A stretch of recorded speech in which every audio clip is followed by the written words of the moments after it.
Welcome to the 1012 Overtime, our YouTube exclusive here, where we want to take some time each week to kind of dive deeper into something specific. We like to bring on some guests who have been on the podcast before. Obviously, if you've listened to the 1012 podcast, these aren't voices that are entirely new to you. Maybe his face is, but I know the voice won't be, and neither will the graphs and the charts and the data and everything else we're going to discuss. This is, of course, our very, very good friend, Kelley Ford, aka KFord Ratings. Kelley, welcome back, man. Phillip, thanks for having me as always. I always say this, and it's true. I feel at home on the Ten12 Network. You are such a great host. You have such a great collection of shows, and I truly do enjoy Big 12 fan bases. We'll say 95% of the time, which in college football fandom is pretty darn good. So it's a pleasure to be back. Look, Big 12 fans love you, like it's always a pleasure to have you on the show. Everyone always likes to hear what you have to say. I know you've gotten into it with various fan bases when your numbers project them lower than they think they should be. But I think most smart fans, and I like to think most of the 10-12 podcast fans are fairly intelligent, are fully aware of how much you appreciate the Big 12 and just college football as a whole.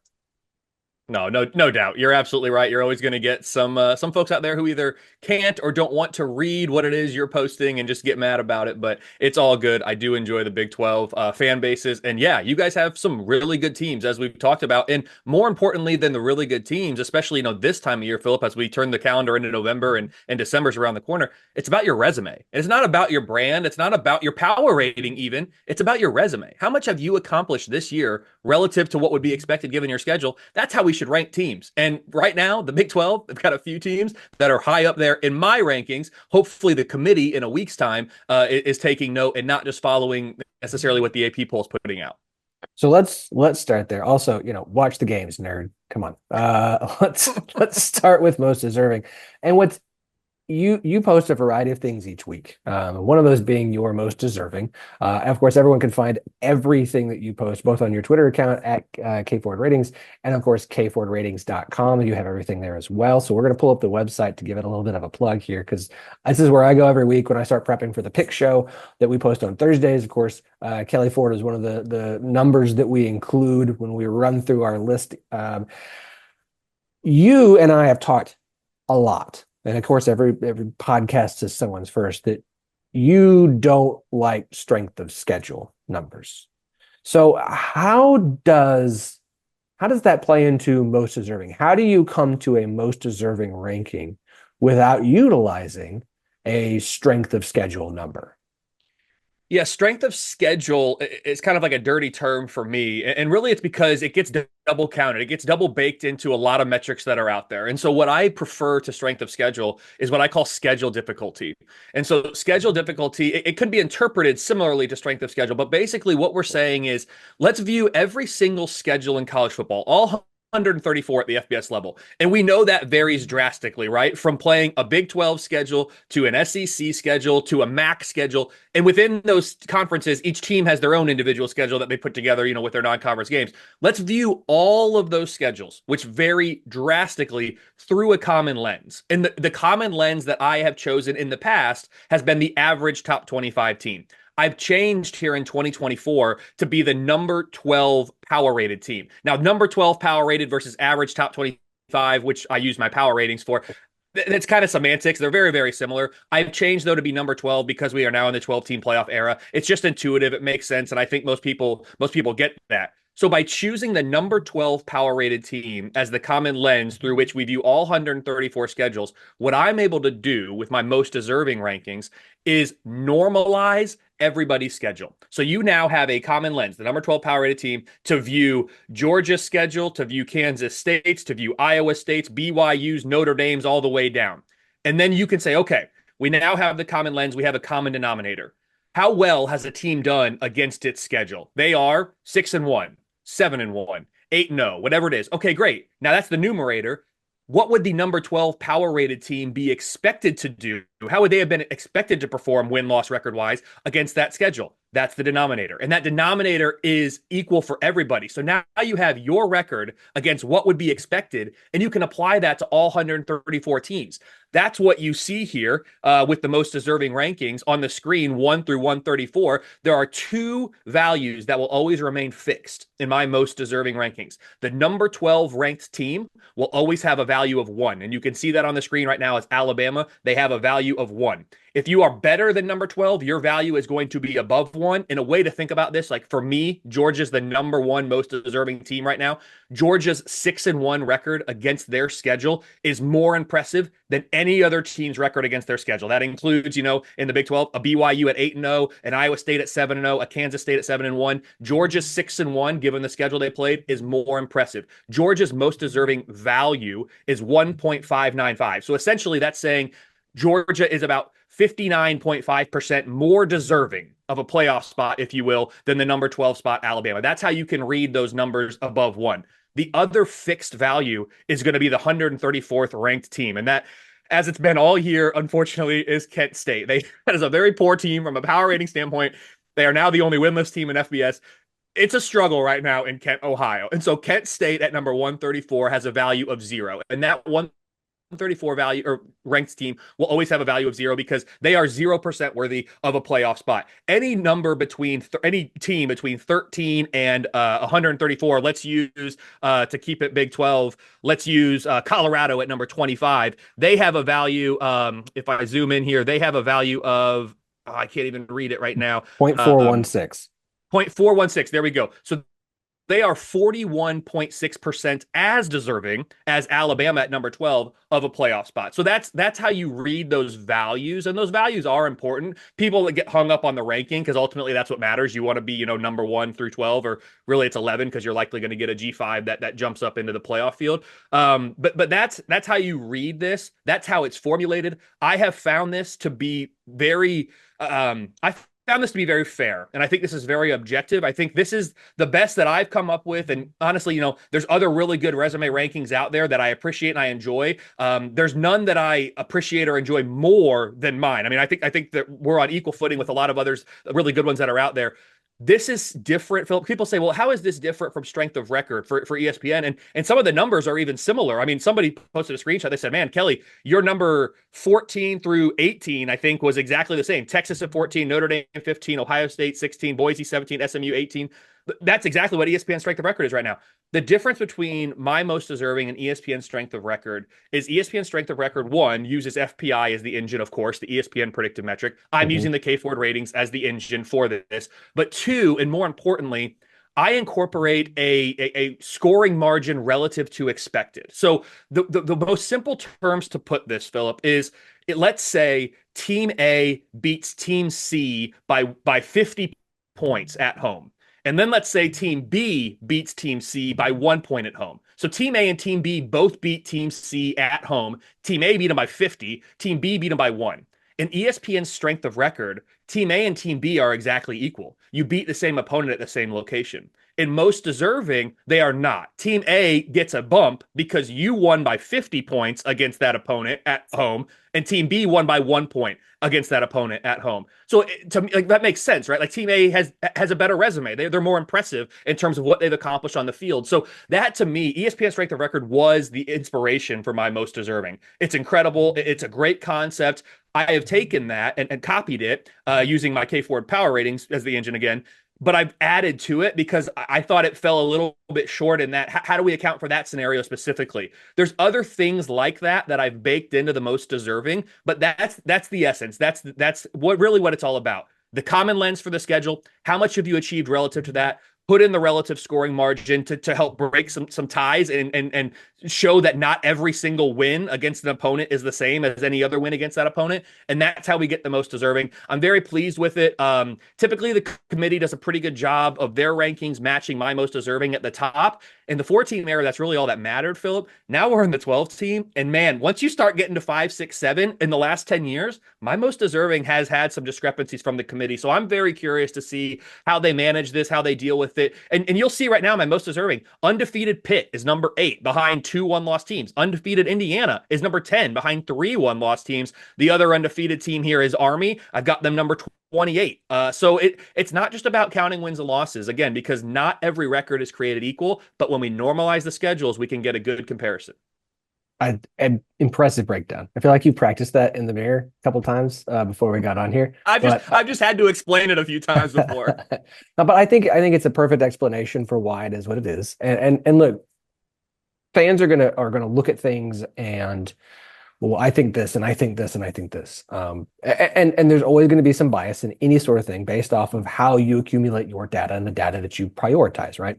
I like I appreciate those who kind of aggregate some of the different models because I think that does a really good job. But as far as a model by model breakdown, I've always liked yours because I think you do put a lot of time and energy into it. I think there's sound reasoning into why you put things in the way you do, and also I really appreciate the how badly you beat a team matters because this idea is like, well, and I understand game by game things are different. It's hard to say just because you beat this team by 50 that if you played again it would have the same result. Obviously, it's not going to, but that scoring margin should still impact things.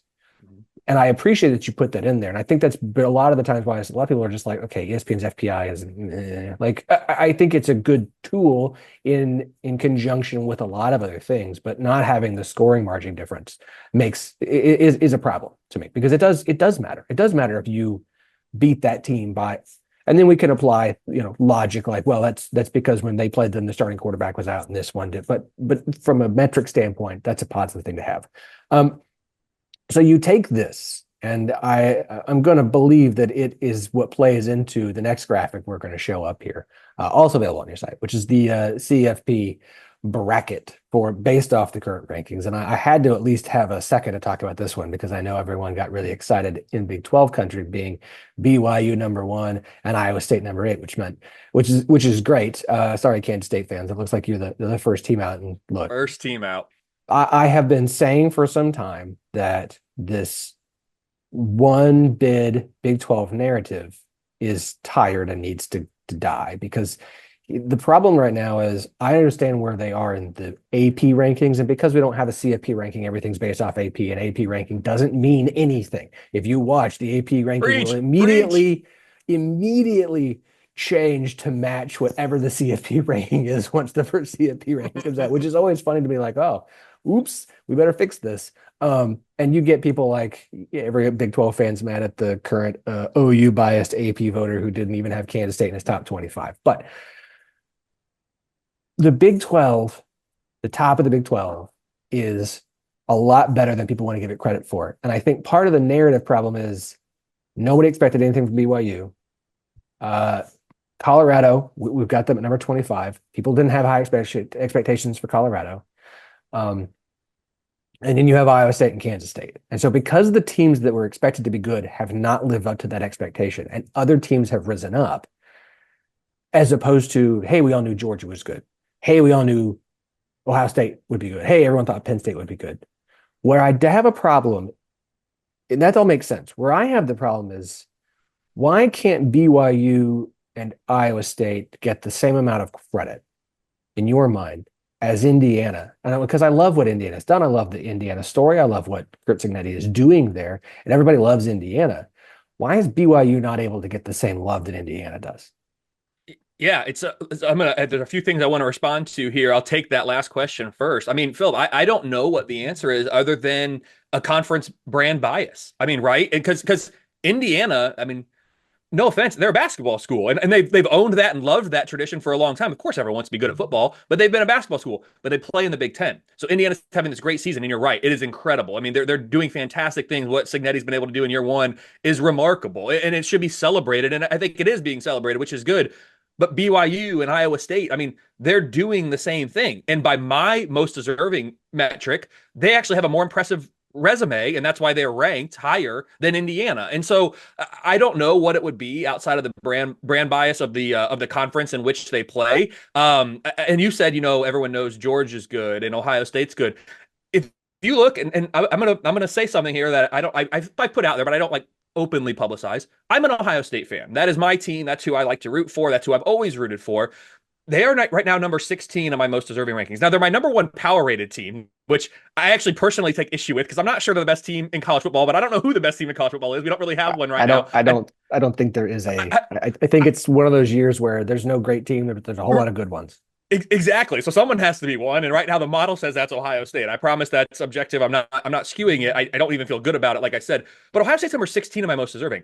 If Ohio State loses to Penn State this weekend, and they're a favorite both in Vegas and in my model, but it's a one possession game. It's a toss up game for me. If Ohio State loses this game, I'm very curious to see where the committee has them because is Ohio State one of the 12 best teams in college football? Yeah, I think they probably are.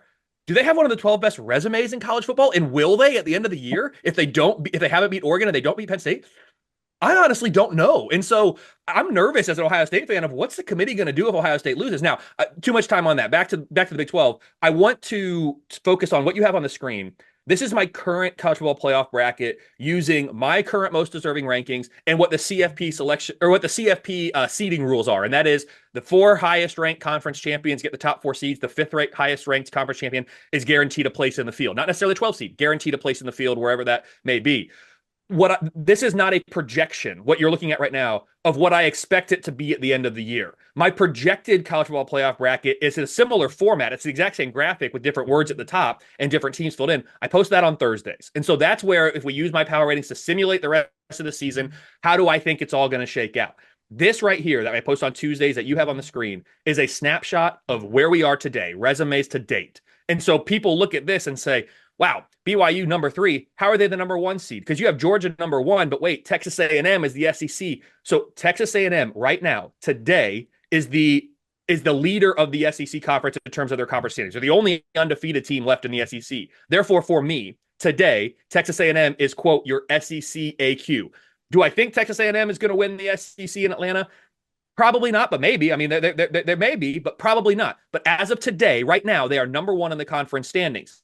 If we have a tie in the conference standings, for example, I believe Oregon and Indiana might have the same Big Ten conference record. I'm not sure. If they have the same wins and 0 losses, then I use my most deserving rankings to break that tie. And Oregon's ranked number 4, Indiana's ranked number 10. So I give Oregon the advantage there. So that's how I just determine my AQ. So BYU, number 3, but they're the number 1 seed. They're behind number 1 most deserving Georgia because Georgia's not a conference champion. They're behind number 2 Miami because Clemson has a better conference record right now. Clemson has 1 or maybe even 2 more conference wins. They're both undefeated, Clemson and Miami, but Clemson has more conference wins. Therefore, Clemson is the AQ. So Miami has to be an at-large. That's how they get there. That's why BYU is number 1. That's how you get Oregon at 2, A&M at 3, and Boise State at 4. Because again, the CFP rules are the 4 highest ranked conference champions get the bye. Right now, Boise State is the current Mountain West Conference AQ based on their conference record.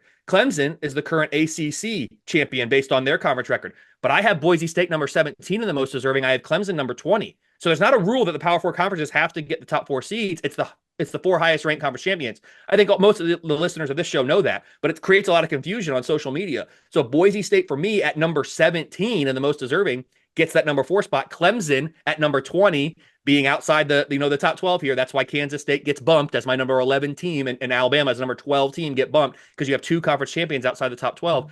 That's how I come to this bracket that is in front of you here. And then I also list, the other teams in the top 25, or in this case, top 26, as well as the other G5 champions. Because I think it's important to know what other teams would be in consideration for, one of those AQ spots or that 5th spot reserved in the field for the champions. Army right now at number 28 as the American champion based on, I think Army is 6-0 in conference and 7-0 overall or something like that. They are right now number 28 and just missing out. I mean, if Army, let's just say if Army was number 19 this week in most deserving, they're not. They're 28. If they were 19, the ACC champion Clemson would not be in the field. Army would be in that 12 spot. Now, the ACC would still have teams in. They'd still have Miami. They'd still have Pitt, but those teams are getting in as an at-large. The ACC champion would be left out. Of course, at the end of the year, we don't expect that to happen, but that's the current snapshot. And that's why I think it's so valuable to use resumes to date to tell the story. And the CFP, to their credit, their selection committee, they don't project forward, or at least they say they don't. I hope they don't. They don't project forward. They look at their resumes. You're skeptical. They look at their resumes to date. I truly hope they do, because that's their task. That's their charge. You're supposed to look at what a team has accomplished. You're not supposed to worry about last year. You're not supposed to worry about preseason expectations. What does a team accomplish? Again, I like to say relative to expectations given the schedule, because that's how we normalize it. But I hope they do that. This is what I do. And that's why, yeah, you get a little bit of a funky bracket, especially early in the year, because that's what the resumes are to date. You don't fudge anything, you just present the data. I love it. Again, people see things on social, and this is why I like doing this. It's why we did it with Parker 2 weeks ago. It's why I wanted to do it with you. And they see things on social with no context, and they apply the context of what they have seen from other people to a graphic and say, this doesn't make sense. Why would you do this? What's this?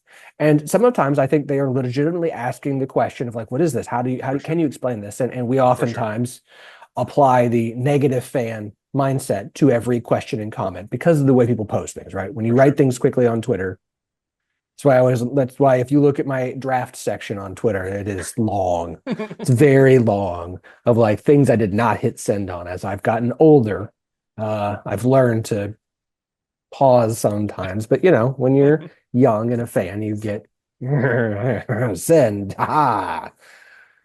It's good to kind of look at these things and have an understanding, because it allows us to have these interesting conversations and consider scenarios and look at things and say, okay, you can apply whatever your opinions are to it, but as it still presents an opportunity to look at this and say, this is also provides us a snapshot of this season so far.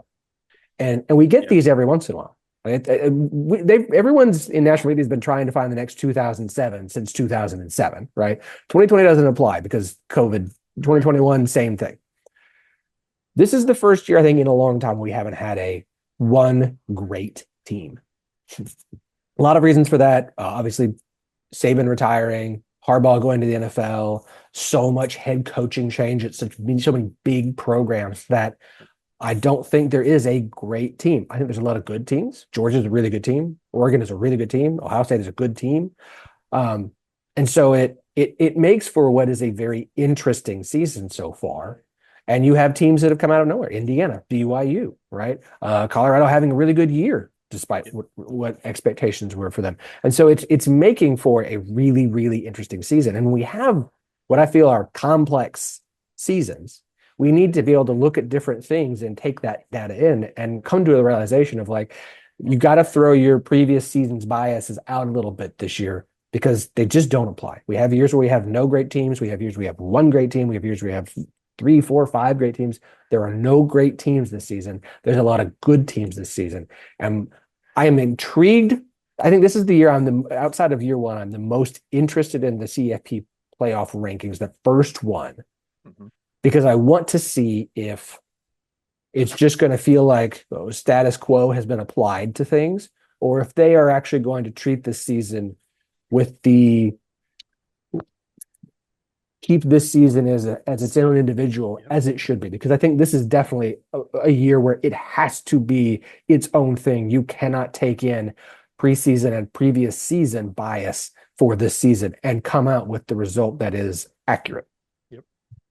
Completely agree. And you would like to think that logic gets applied in any given year, because it should, and that's what each season deserves. But you're right. This year, more so than any in the last 10 or 15, deserves that and needs that, because undefeated Pitt, undefeated Iowa State, undefeated BYU, undefeated Indiana. We can talk about, the schedules that they face. I quite frankly think BYU and Iowa States are more difficult than those others. That's why they're ranked higher. We can talk about that, but they need to get credit for what they've achieved this year. I know we didn't expect them to be undefeated at this stage. I just posted my biggest overachievers to date. BYU is lapping the field. They are in the 5+ category. Nobody else is more than 3+. Like, there is a gap between BYU and everybody else. My own power ratings did not think that this season was going to happen for BYU. But guess what? The reality is it is, and they need to be rewarded for that. So I am very curious to see how the committee reacts to, and you're right, probably more so than the last 10 years since year one of the 14. What's this original one going to look like? Yep, there they are. You pulled it up. I mean, look at that. Like, they are overachieving at a level that, quite frankly, I don't think I've seen through 9 weeks since I started doing this publicly back in like 2019. So BYU is just incredible right now, and I absolutely love it. And the more look, It's hard to be undefeated at this point in the season. Well, there's lots of undefeated. It doesn't matter. It doesn't matter what the recruiting rankings are. It doesn't matter what your expectations were for them coming into the season. We are deep enough into the season that your preseason bias has got to go. Well, I still think, I don't care. I don't care what you still think. It doesn't matter what you thought in week 0. It should no longer apply because talk to you, talk to Parker, talk to anyone we've had on the Picks Pod. We've had some absolutely great guests. Preseason data's gone, y'all. When you're looking at the metrics, preseason bias, preseason data, it is out of there. It is all what's happening now. And so if you are still tied to your preseason thoughts and expectations of, well, this team, I still think they're good, even though they've lost 2 games. They've lost. Nah, man, this is who this team is. Like now it's your turn to actually watch the games, nerd, and realize that this is who these teams are. So like stuff like this is fun and exciting and neat, and I love it. No shocker, Army and Pitt and Indiana and ULMs. These are all the teams that we were surprised by their success so far and are the fun stories of college football are all right up here. And this does, because it's, I almost don't like the overachiever as the positive, like underachiever. Yeah. Like I almost don't like using, and I understand why we use overachiever. This isn't critique. This is more like, because the problem then is like, well, see, they're not, it's more of a, I don't know a better word. That's a fair comment, and it's and I can consider that moving forward, Philip. The reason for that, and you can see at the very top of the graphic, Yeah. relative to preseason realistic expectations. So everything here is relative to that. Who's overachieving, who's underachieving. So yeah, you're right. You're right. The last thing I want to do is create a negative connotation or a negative narrative around Right. anybody that's high up on what I call an overachiever, which I mean to be a positive thing. Another way to look at this, Philip, and I don't like to broadcast this, but since the graphics up, another way to look at this is which teams was the model most wrong about? The model was most wrong about BYU being good, and it was most wrong about Florida State actually being bad. Yeah. So you know what I mean? Like that's a way, and there's context too. Like you see Kansas down there, way down there. I actually don't think the model was that wrong about Kansas. Kansas is 0-5 in one possession games. Like Right. if the ball bounces the other way, Kansas is nowhere near the bottom of this list. So it's not a direct correlation between your over underachievers and how good or bad was the model at projecting this team, because there's more context in that. But that's another way to simplify this chart is, man, who did the model miss on in the positive and the negative directions? I know you mentioned one score games. I know Kansas State fans were just like last season. It was Kansas State fans who didn't enjoy seeing the Now it's Kansas. one score game graphics that you posted each week, and now it's Kansas. So you just continue to really, really hit at the heart of fans in the state of Kansas. I don't like these to go too long, so we'll go to this next. I want to wrap up by looking at the projected Big 12 standings. Obviously, I said on the show Monday, my expectation right now is the Big 12 championship game is going to be between BYU and whoever wins Farmageddon, just based off the way the schedules stack up moving forward, based off the path that both teams have, or those 3 teams have. I'm going to go ahead and pull your graphic up because, again, KFordRatings.com, KFordRatings.com. Everybody, just go. It's great to poke around and look at. I've got projected Big 12 standings up. You can go to the projection section. You'll find each conference. They've got this, and he's got team by team breakdowns. And we were going to do a team breakdown, but I like to keep these between 20 and 30 minutes so that people have time. But I do want to go through this real quick. Based off of this, Colorado's still kind of in the running. Everybody, it really does feel like a 4-team race moving forward. Yeah.